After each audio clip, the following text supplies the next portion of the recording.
Howdy folks, welcome to the Scannell Agenda. My lovely wife, Pam. Thank you. Hi. I'm Steve. And this is Even Steven, eelgrass, peelgrass, or eelgrass. Now the title Even Steven comes from, I just ran for selectman and was trounced pretty badly, but that's okay. And I wanted to well, actually, I live in fear because of this DNA switch, you know that, right? I live in fear.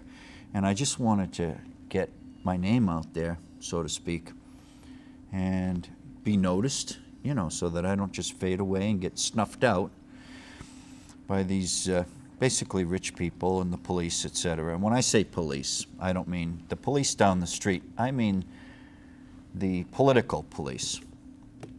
Because if you're in an issue politically, and the police show up and start elbowing around, you know, throwing their elbows around, that's not cool to do. For the police to be doing that is very wrong. And really, that can really mess things up in a person's career. It can mess things up for the police. It can mess things up for the whole judicial system. For the three branches of government, the police don't belong in there as being somebody's little enforcer. Like in my case, kind of like Dukakis's or Bill Weld's enforcer. You know, you got to go through proper channels. You've heard that, right? And the police are not the proper channels. So when I say police, I'm talking about, in this case, FBI and state police, way up at the top. If they go south, we're in for a real tornado. And you can't really fight a tornado. When the rich get together with the police, and the rich start calling the shots, and the police start saying yes to the rich, you know, this is the money in politics. Okay, so it's very, very bad. And when they start misstepping, they can be like the mafia, actually. And we haven't heard too much about the mafia. Maybe someone else is filling that niche. And it might be our police. Police, FBI, you know, way up at the top of the police is the justice system. And the FBI and the state police. These are the big guys that the local police want to fall in line with those. So it's not hard if you've got billions and gazillions of dollars and you know how to get people appointed, and you know, one hand washes the other. This whole thing could crash, this whole democracy of ours, if we don't keep track of the proper chain of command. So if the police don't know their place, as they have not known their place in this old case, which the first fight goes back to 1717, that's one of my files, well then you've got, you might have a real problem if they don't know their place, and they don't. And that can be proven with this DNA switch. So I ran for selectman primarily because a bolt of lightning hit me, and I was no sooner within an hour getting my nomination papers. That's how that went. I had no intention of running for selectman. You didn't hear me talking about it. I didn't, because it wasn't on my list.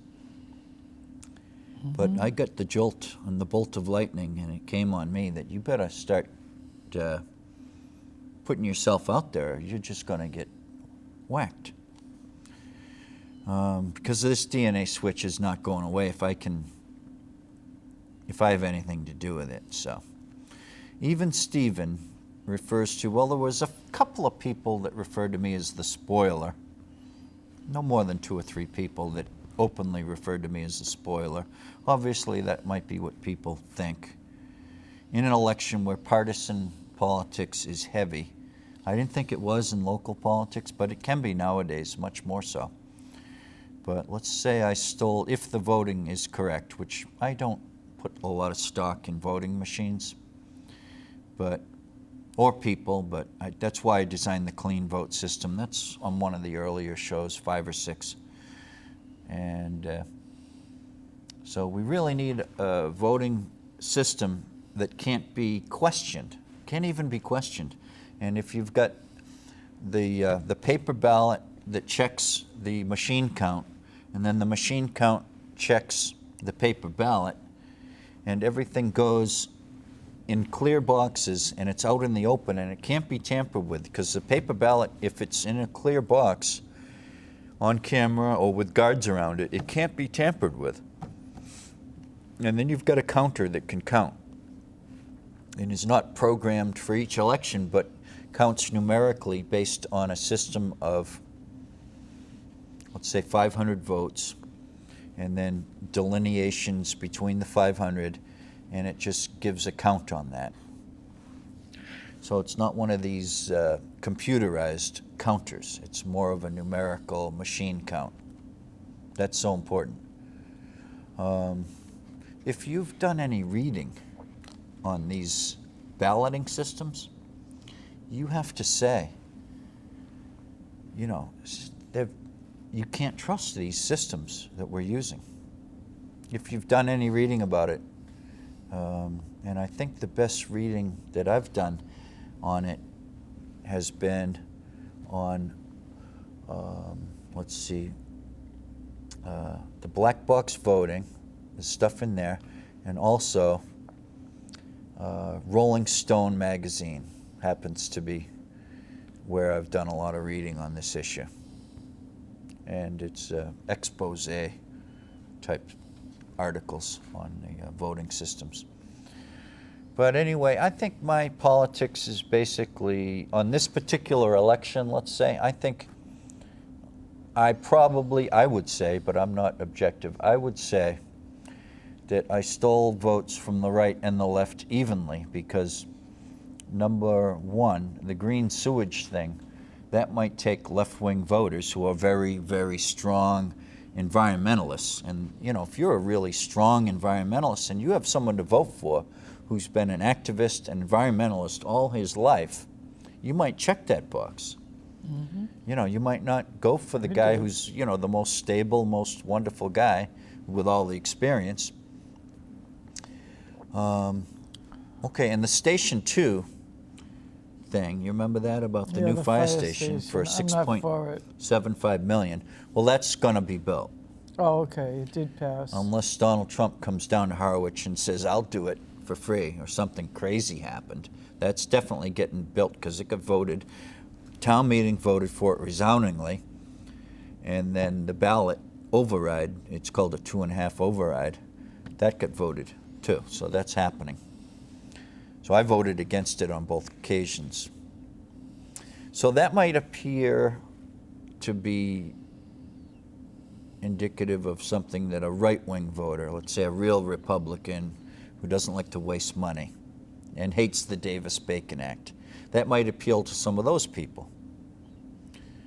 So I think it's even on those two things. And then the eelgrass is even across the board. I think left-wing, right-wing people recognize the pick-your-own-strawberries fishery system or the market quota system, value price. These are my systems, and I don't think they're right-wing or left-wing, and I've been at this for so many years now. I should be able to say, well, this is a left-wing or a right-wing thing. I think it's basically even-handed economics applied to fisheries. So the eelgrass thing, I don't think I really stole left-wing or right-wing votes. I think that's pretty even right there. So if we want to have runoff elections, we can do that. So we don't have spoilers like Stephen J.F. Scannell coming in and spoiling it for one or the other. But as I say, I don't think I spoiled it because of this, or maybe, you know. So the guy who won by what, 21 votes, I think. So Ed won by 21 votes and edged out the guy who was running strong. I didn't realize how strong of a candidate he was, but he was very strong. So that's my thought on that. Now I'm going to go to change gears here and talk about eelgrass. And when I say P eelgrass, in this case, we're going to have in every house and office and business, all the toilets are going to be connected, and the sinks and the drains and the showers are going to be connected to a conduit system of pipes. That's what I'm big on designing, is conduit systems.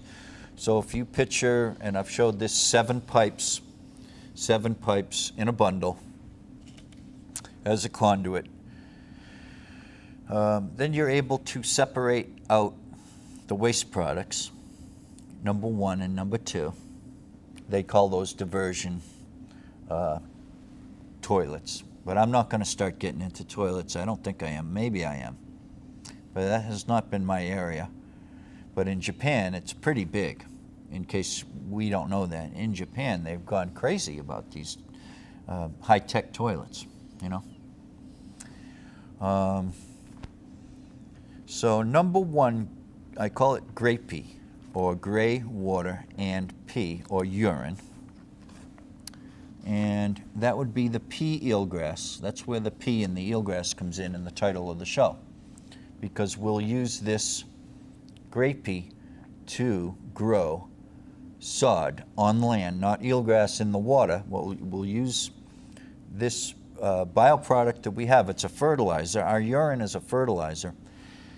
And now if you look outside and there's a dog in the neighborhood, you'll see the spots where the grass turns green and lush from where the dog spotted on the lawn. Okay, basically the same thing. So we'll have closed system turf, and we can do this on a decentralized basis. It can be 1 per little neighborhood. That might work. And it might work that you're kind of isolated, or you want to be off the grid. Okay, off the grid, you heard that, right? I think so. That means you're self-contained, and so you would be producing turf. Let's say it's a 5-foot by 5-foot section of turf that you're growing. Now that would be planted with eelgrass. This turf would be taken out and put in the ocean, and you stake it down. It's got holes in it, and it's got the eelgrass pots. I'm thinking maybe 3-inch pot or 4-inch pot of good eelgrass would be put in this turf. And now what would happen would be your roots would would grow into the very rich sod, which basically nothing's going to live through that transition from fresh to salt water. Maybe there a little bit that would. I'm not sure. Maybe depending on how you know, and there are saltwater grasses like marsh grass, but I don't think we're going to use Spartina for this. But anyway, so we can have decentralized bio-treatment of the sewage, and that will grow the sod, and the sod will be planted or plugged with the eelgrass and then put in the water. It'll be like an assembly line. And you'll be building your eelgrass beds in this way. So you know how sand is. If you're just growing, if you're some grass trying to grow in sand, it's going to be tough. But if you're grass, and it's true with eelgrass, and it's true with grass on land, if you're growing into rich soil, then that grass is just going to take over and be very lush, you know. So that's the ticket. I always look for these, killing 2 birds with 1 stone. You know, killing 2 birds with 1 stone. It's some kind of an old saying or parable. Yeah, I like it too. Yeah. So we're solving a problem in that we are growing sod with our urine. But now, since these systems have to be closed, so let's say this table represents, it's 2 feet by 4 feet. Let's say that table represents sod that we have outside in some greenhouses, let's say, so it's not getting rained on and overflowing, and it's totally a closed system. What was my point here? I forgot what I was going to say. Can you refresh my memory? What was I talking about? Closed system. Closed so it's systems, okay. protected. So we've got to have, I was going to get to the CVS pharmacy here. We have so much that gets filtered out of our urine, and then the urine goes in the toilet, and then it goes to a treatment plant, and then it gets treated. But the stuff that comes from the CVS, the pills, let's say birth control pills is the most famous one that's bad. If that effluent, if it's not treated tertiarily or third level of treatment to remove that stuff, which is kind of expensive, I think. So if it's not, then we have a problem. The fish will go and change sexes, and the fish will be gone before you know it. In 10 years, you won't, these are called endocrine disruptors. And so if we have anything other than a closed system for our waste products, we're just going to be in trouble. You have any questions so far? Mm-mm.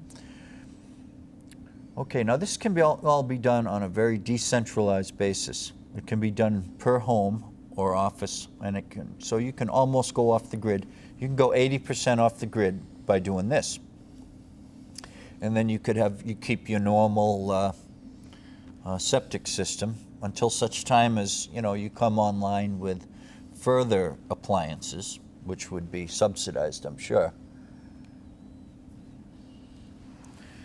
So that's 80% of it, I think, is the urine that's going into Pleasant Bay. And they talk about Pleasant Bay, and they don't talk about Howardsport, because Howardsport and Pleasant Bay are much different. Did you get that from the town meeting? That was discussed, and it's been discussed. Is Pleasant Bay you talk about in Buzzards Bay?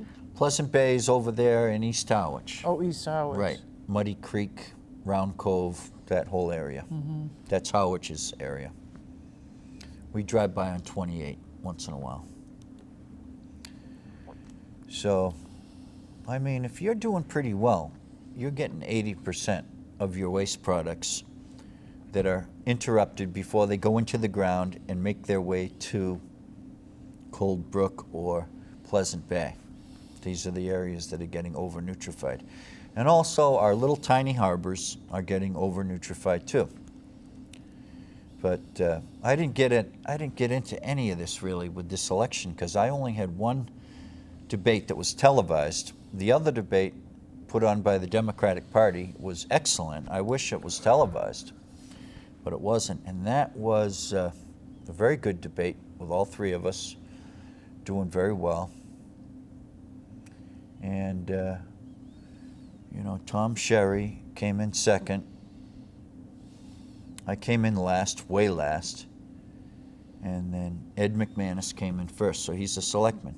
And I was saying to myself, it's almost an insult if you don't elect this guy, It would almost be an insult to him. He's got so much experience, and he's so,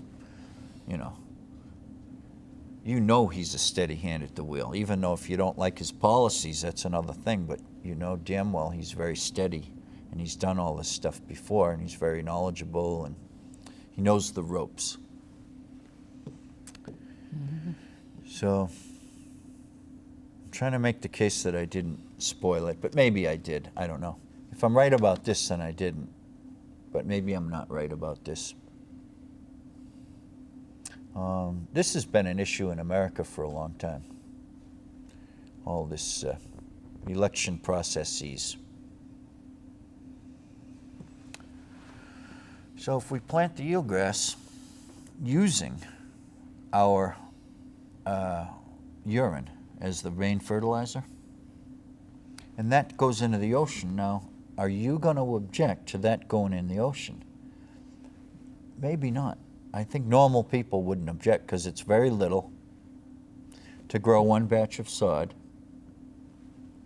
If it were a sewer pipe coming out of Bank Street in Howardsport, there might be an objection, but that's not the case. This is eelgrass plantings that have some of our bioproducts and some of the bad stuff, but the bad stuff, I think, is going to be dissipated. And what the common saying is, dissolution, the pollution solution. And that means if you put it in the ocean, it'll dissolve, and that's the solution. I think that can be right and proper in a very, very limited way, which this is very limited. So, let's say in the modern home here in Harwich and Dennis and Yarmouth, where we're going to have this consortium, and hopefully we'll get an eelgrass consortium out of it too. Or you could say pea eelgrass, and we're all going to get rich on scallops too. You're not just planting eelgrass. There's a huge economic gain from planting eelgrass. So if you were standing at the jetty in Witchmere Harbor and you pointed to the west, you would see Point Gammon in Yarmouth. And there's a little tiny lighthouse right there, an old abandoned lighthouse, which I've been up in years ago.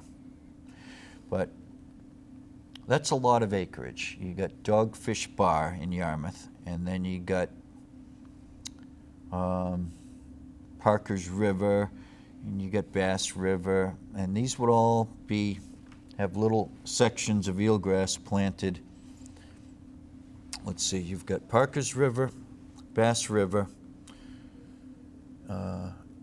Swan River, and then you've got Herring River, and then you've got Allen Harbor, and then you've got Witchmere Harbor and Saquatucket. They kind of go together because they're so close. So call it 6 divisions, and they're somewhat evenly spaced, and you'd have, let's say, 6 teams of eelgrass planters, and you'd have tire reefs on the outside of the main breaking bar to break down some of the surf if you want to. With this type of eelgrass planting, you don't need it because it's already strong turf, but I would recommend it. So, I mean, for an eelgrass bed, you say, so what? There's eelgrass right there. I'm talking about huge, luscious, luxurious beds of eelgrass like on Nantucket and some places in Chatham. So I'm counting on, with this initiative, that I can get Chatham, Nantucket, and Martha's Vineyard on the same page to go in on a pretty big shellfish hatchery, a floating marine laboratory. And let's say each of these, because Martha's Vineyard has 5 towns. So the town of Chatham, the town of Nantucket, and the towns of Martha's Vineyard, let's say they kick in $7 million each. That's $21 million. So the money's sitting there until the federal and state government match it. State government match, federal government match. What's wrong with that?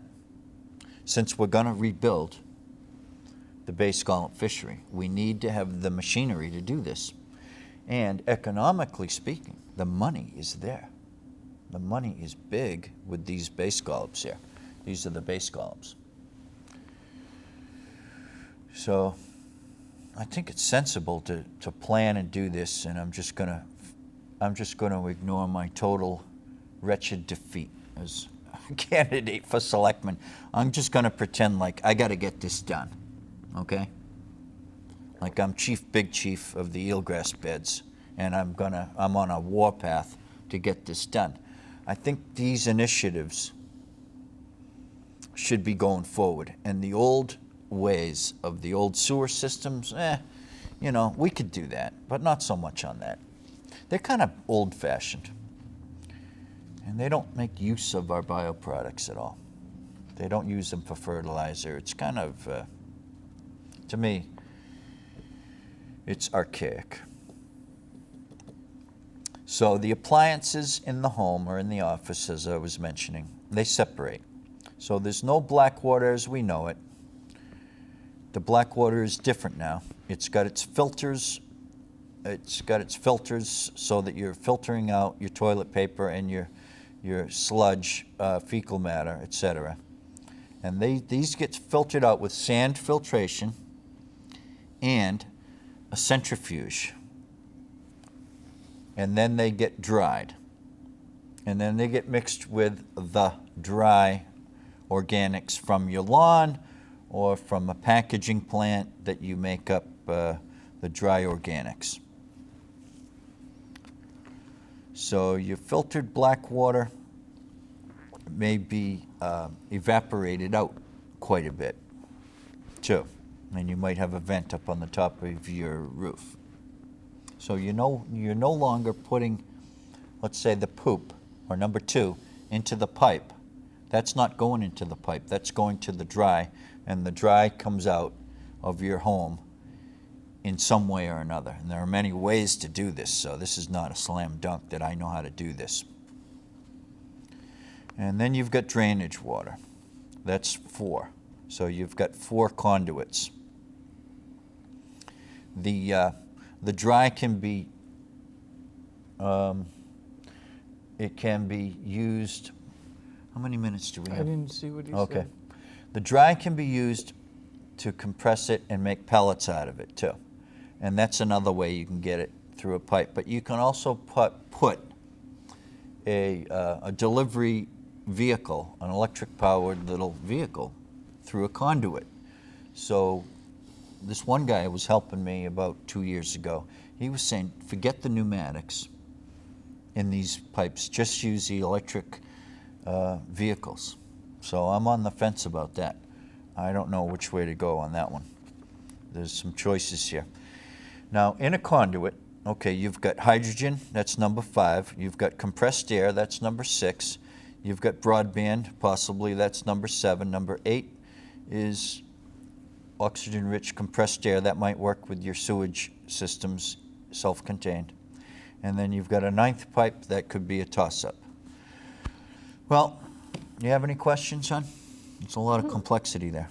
I just wonder if, like, seaweed is like eelgrass. Seaweed and eelgrass are very similar. I'll get into that. We might have a professor on to discuss this. That might be the way to go. Gilbert Newton is a professor who could be informative, whereas maybe I couldn't. Mm-hmm. Okay, that's it for the Scannell Agenda. Thank you very much for watching. Thank you for watching.